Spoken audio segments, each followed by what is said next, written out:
മനുഷ്യനോട് പറയുമ്പോൾ 66 പുസ്തകങ്ങളുടെ സമാഹാരമാണ് ബൈബിൾ എന്ന് പറയുന്നത്. അതുകൊണ്ടാണ് ബിബ്ലിയ എന്ന് പറയുന്ന ഗ്രീക്ക് പദം അതിന് പുറകിൽ പ്രവർത്തിച്ചിട്ടുണ്ട് എന്ന് പറയാനുള്ള കാരണം നിങ്ങൾക്ക് മനസ്സിലാവും. അപ്പോൾ ലോകത്തിൽ ഇന്ന് ഇത്രയധികം കൊടുങ്കാറ്റുകളെ അതിജീവിച്ചുകൊണ്ട്, ഇത്ര കാലഘട്ടങ്ങളോട് പൊരുതി, ഇത്രയേറെ പല എതിരനുഭവങ്ങളുടെ നടുവിൽ നിന്നുകൊണ്ടും കൊടുങ്കാറ്റുകളെ അതിജീവിച്ചും ഇപ്പോഴും ലോകത്ത് തലയുയർത്തി നിൽക്കുന്ന ഒരു ഗ്രന്ഥമായി ബൈബിൾ അവശേഷിക്കുന്നുണ്ടെങ്കിൽ തീർച്ചയായും നമ്മൾ ബൈബിളിനെ വിലയിരുത്തേണ്ട ഒരു കാലഘട്ടത്തിലാണ് നാം ജീവിക്കുന്നത്. കാരണം ഇനി ഇതുമായി നിങ്ങൾ അല്പസമയം കൂടി സമ്പാദിക്കുമ്പോൾ നിങ്ങൾക്ക് മനസ്സിലാകും, ഈ കാലഘട്ടത്തിൽ നിങ്ങൾ ജീവിക്കുന്നു എന്നുള്ളത് തന്നെ ഒരു വലിയ അനുഗ്രഹമാണ്. ഒരുപക്ഷെ 500 വർഷങ്ങൾ മുമ്പ്, 200 വർഷങ്ങൾ മുമ്പ് നിങ്ങൾ ഈ ഭൂമിയിൽ ജനിച്ചിരുന്നുവെങ്കിൽ ഒരു ബൈബിൾ കാണുവാൻ പോലും കഴിയാതെ നിങ്ങൾ ഈ ഭൂരംഗം വിട്ടു പോയേനെ.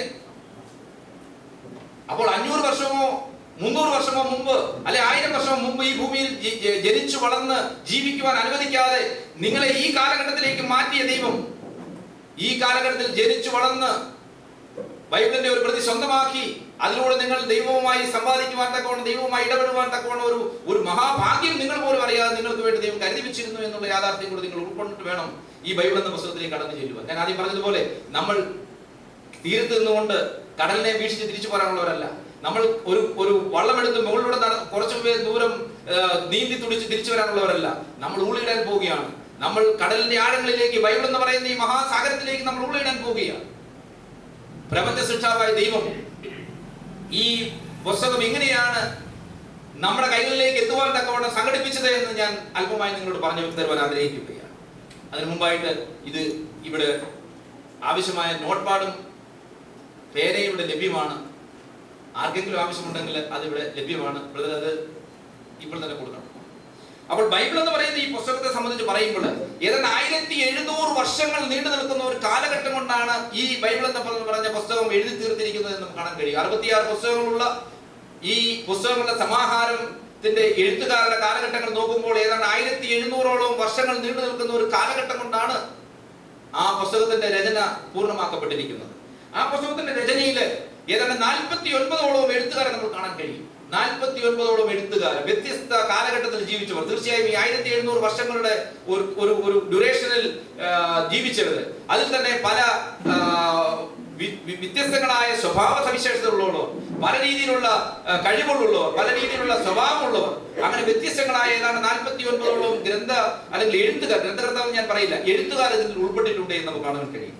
പക്ഷെ ഇതിലൊരു വലിയൊരു അതിശയമുള്ള കാര്യം, ഈ 1700 വർഷങ്ങൾ നീണ്ടു നിന്ന കാലഘട്ടത്തിൽ വ്യത്യസ്ത സമയങ്ങളിൽ എഴുതപ്പെട്ട, വ്യത്യസ്ത ഭാഷകളിൽ എഴുതപ്പെട്ടിരിക്കുന്ന ഈ പുസ്തകം നമ്മൾ നോക്കുമ്പോൾ ഇതിൽ എഴുതിയിരുന്ന എഴുത്തുകാരെ എല്ലാം നയിച്ചിരുന്നത് ഒരേ ഒരു ആത്മാവ് തന്നെയാണ്, ഒരേ ഒരു വ്യക്തി തന്നെയാണ്, ഒരേ ഒരു ശക്തി തന്നെയാണ് അവരെ നയിച്ചിരുന്നത് എന്ന് നമുക്ക് കാണാൻ കഴിയും. അത് ആ പുസ്തകത്തിലൂടെ നമ്മൾ സഞ്ചരിക്കുമ്പോൾ നമുക്ക് കാണാൻ കഴിയുന്ന ഒരു യൂണിറ്റിയാണ്. അതിന്റെ ഒരു ഏകം സ്വഭാവം കൊണ്ട് ഞാൻ പറഞ്ഞത് മാത്രമേ.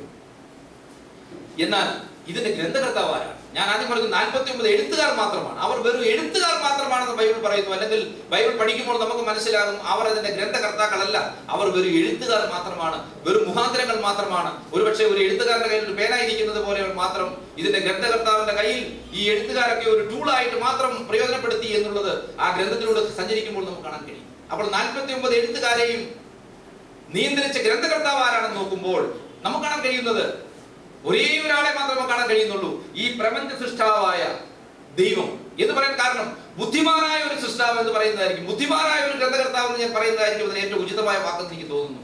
ഒരു ബുദ്ധിമാനായ ഗ്രന്ഥകർത്താവ് ഈ 66 പുസ്തകങ്ങൾ അടങ്ങിയ ഈ ബൈബിൾ എന്ന് പറയുന്ന ഈ മഹത് ഗ്രന്ഥത്തിന്റെ പുറകിൽ ഉണ്ടായിരുന്നു. ആ ബുദ്ധിമാനായ ഗ്രന്ഥകർത്താവിന്റെ ആശയങ്ങളാണ് ഈ എഴുത്തുകാർ ഒരുപക്ഷെ അതിന്റെ അർത്ഥങ്ങൾ അറിഞ്ഞോ അറിയാതെയോ അതിൽ എഴുതി പിടിപ്പിച്ചത് എന്ന് നമ്മൾ കാണുവാൻ കഴിയും. ഇവിടെ സാരഥ പ്രസംഗൻ പറഞ്ഞു, നിങ്ങൾ ഇന്ന് കേൾക്കുവാൻ ആഗ്രഹിച്ചത് പലതും അനേക പ്രവാചകന്മാർ കേൾക്കുവാൻ ആഗ്രഹിച്ചു. നിങ്ങൾ ഇപ്പോൾ ഇവിടെ കേൾക്കുവാൻ പോകുന്ന സമയം ഏതോ എങ്ങനെയോ എന്നുള്ളത് എന്നറിയുവാൻ, ക്രിസ്തുവിന് വരുന്ന മഹിമയെയും കഷ്ടങ്ങളെയും കുറിച്ചുള്ള പ്രവചിച്ച പ്രവാചകന്മാർ താങ്കൾ പ്രവചിച്ച കാര്യങ്ങളുടെ സമയം എപ്പോൾ എന്ന് അറിയുവാൻ ആഗ്രഹിച്ചു. ബൈബിൾ തന്നെ നമ്മളോട് ആണയിട്ട് പറയുന്നു, പത്രോസ് ലേഖനത്തിൽ പറയുകയാണ്, എന്നാൽ അവരോട് പറഞ്ഞു ഇത് നിങ്ങൾക്കായിട്ടുള്ളതല്ല എന്ന് പറഞ്ഞുകൊണ്ട്.